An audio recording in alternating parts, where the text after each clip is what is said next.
ये दुनिया की सबसे सख्त सुरक्षा वाली जेलों में से एक है। जैसे ही कोई व्यक्ति इसमें प्रवेश करता है, उसके शरीर में एक नैनो बॉम्ब फिट कर दिया जाता है। अगर कोई पीली लाइन को पार करने की कोशिश करता है, उसे पेट में तेज दर्द होने लगता है, और अगर कोई लाल लाइन पार कर जाता है तो उसके शरीर में लगा बॉम्ब तुरंत फट जाता है। यही वजह है कि अब तक यहाँ से कोई जिंदा बाहर नहीं निकल सका। ये जेल पूरी तरह मशीनों द्वारा संचालित की जाती है। इसमें कुल 33 मंजिलें हैं और हर मंजिल पर एक न्यूट्रॉन तोप लगी हुई है, जिसमें स्मार्ट कैमरे लगे हैं जो हर चीज पर नजर रखते हैं। सबसे खतरनाक बात यह है कि यह सिस्टम कैदी के दिमाग को पढ़ सकता है। यहाँ तक कि जब वो सो रहा होता तब भी उसके सपने वार्डन की स्क्रीन पर दिखाई देते हैं। अगर सपना किसी पसंदीदा चीज का होता है तो सिस्टम तुरंत दर्द देने वाला मोड चालू कर देता है। कैदी नींद से तेज झटके के साथ जाग उठता है, मानो किसी ने उसे नर्क में धकेल दिया हो। इस माहौल में कुछ कैदी अपनी सोचने की शक्ति तक खो देते हैं।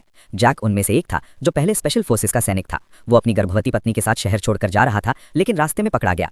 दरअसल भविष्य में पृथ्वी पर रेडिएशन बहुत बढ़ जाने की वजह से सरकार ने फैसला किया था कि हर दंपत्ति को केवल एक ही बच्चा पैदा करने की इजाजत होगी। जैक की पत्नी एक स्कैनिंग मशीन के सामने आई और पता चला कि वो गर्भवती है।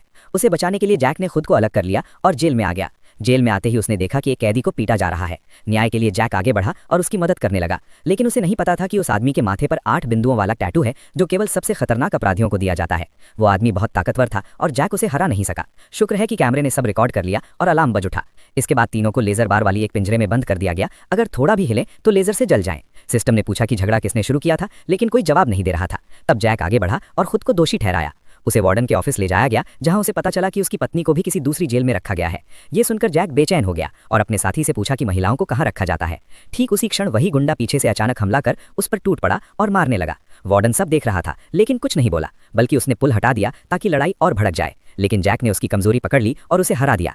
अब वो गुंडा पुल से लटक रहा था और वार्डन ने जैक से कहा कि उसे नीचे फेंक दो। जैक कुछ पल रुका, फिर उसे बचाने की कोशिश करने लगा। ये पहली बार था जब किसी ने वार्डन के आदेश का पालन नहीं किया। वार्डन गुस्से से आग बबूला हो गया और उस कैदी को मारने का ऑर्डर दिया। न्यूट्रॉन तोप से निकली गोली ने उसकी छाती को छलनी कर दिया। उसी पल जैक ने मौका देखकर पास पड़ा एक बॉम्ब छिपा लिया। इसके बाद वार्डन ने जैक को एक ऐसी मशीन से बांध दिया जो 360 डिग्री घूमती थी और उस पर लगातार 3 दिन तक प्रयोग किए गए। इसी बीच वार्डन ने जैक की पत्नी को अपने ऑफिस बुलाया, लेकिन उसने जैक को धोखा नहीं दिया, बल्कि वो जैक की मदद करने का रास्ता ढूंढने लगी। एक दिन उसने एनेस्थेटिक और शराब मिलाकर वार्डन को पिला दी। वार्डन ने फिर जैक के दिमाग को स्कैन किया और उसकी यादों में घुसने लगा।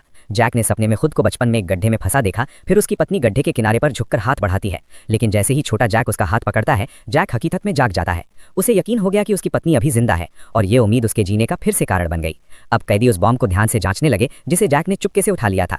इधर जैक की पत्नी ने वार्डन के कंप्यूटर से जेल का नक्शा निकाला और जॉन को दे दिया। उन्होंने लेजर स्कैनिंग के बीच से निकलने का रास्ता ढूंढ लिया, लेकिन बाहर निकलने का केवल एक ही रास्ता था, और वो तब तक बेकार था जब तक शरीर में लगा बॉम्ब ना निकाला जाए।